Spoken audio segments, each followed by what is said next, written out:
All right, let's talk about the internet. I mean, we're on it right now, right? We use it for everything. But have you ever stopped to think about what it actually is?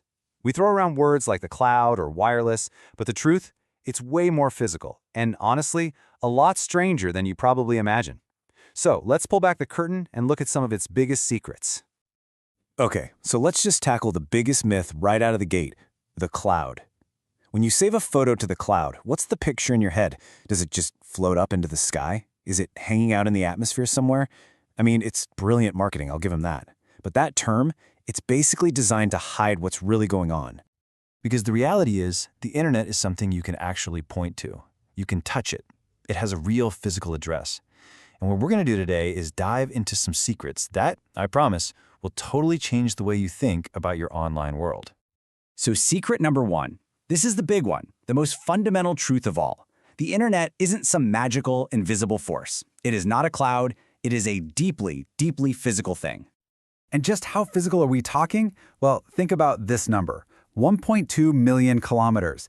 That is the absolutely staggering length of the fiber optic cables that are sitting on the bottom of the ocean right now, connecting whole continents. This is the real backbone of the internet. Just let that sink in for a second. We have laid enough physical cable on the ocean floor to circle the entire Earth more than 30 times. It's this massive, hidden infrastructure that spans the entire globe, and most of us never even think about it. And yeah, pretty much everything you do online travels through these things. We're talking an incredible 99% of all international data. That video call to another country, your Netflix binge, it's all zipping through these cables. And what's wild is they're only about as thick as a garden hose. They're so fragile, they actually have to be wrapped in a special shark-proof coating. I'm not kidding, because believe it or not, sharks sometimes try to take a bite out of the internet. Okay, so knowing that the internet is all about physical cables, that brings us right to our second secret, and that's the myth of wireless. It feels like magic, doesn't it? But really, it's just a very clever illusion. You know, we think of Wi-Fi and 5G as these signals just floating around in the air, connecting us to everything.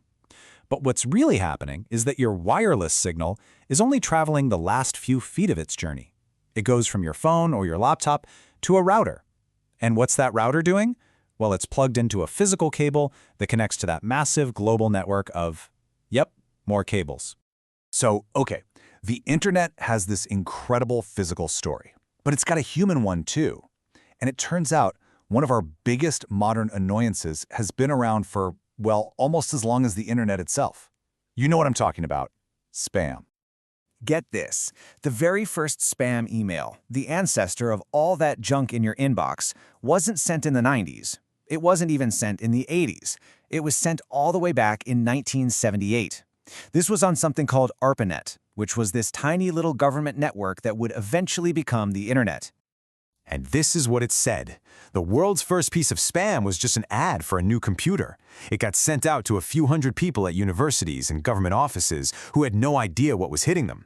And yeah, people were annoyed. It caused a little bit of an uproar. But here's the crazy part. It actually worked. The company made sales. So the internet's very first sin, if you want to call it that, was actually a success. So you've got these physical cables and these digital messages. How does it all come together to give us that split-second experience we're so used to? Well, it's a journey that happens in the blink of an eye, literally every single time you click on something. I want you to picture it like a global marathon that's over in a millisecond. The moment you type something and hit enter, your request leaves your device, it jumps onto that massive network of wires, and it just rockets through those undersea cables at almost the speed of light. It finds the exact server it's looking for in some data center maybe thousands of miles away, grabs the information you need, and then does the entire trip back to your screen. All of that in less time than it takes you to blink. It's incredible. All right, for our last secret, let's solve a mystery that every single one of us has run into. You know the one. You click a link, you're excited to see the page, and then, bam, that dreaded 404 not found error. But what is that actually telling you? So a 404 error doesn't mean the internet is broken. It doesn't even mean the website is down. It's actually a very specific message. It's the server telling you, hey, I got your request. You made it all the way across the world to me, no problem, I'm working just fine. The only issue is I looked for the specific page you wanted, and I just couldn't find it. The analogy here is perfect. It's like you called the right office building, but the person you're asking for just doesn't work there anymore. So when you put it all together, what's the big takeaway? It's that the internet isn't magic. It's not some fluffy cloud. It's this monumental, incredible human achievement. It's a physical network of actual cables, it's a system with a really quirky history, and it's all built on a set of rules designed to connect us in a way that just feels like magic.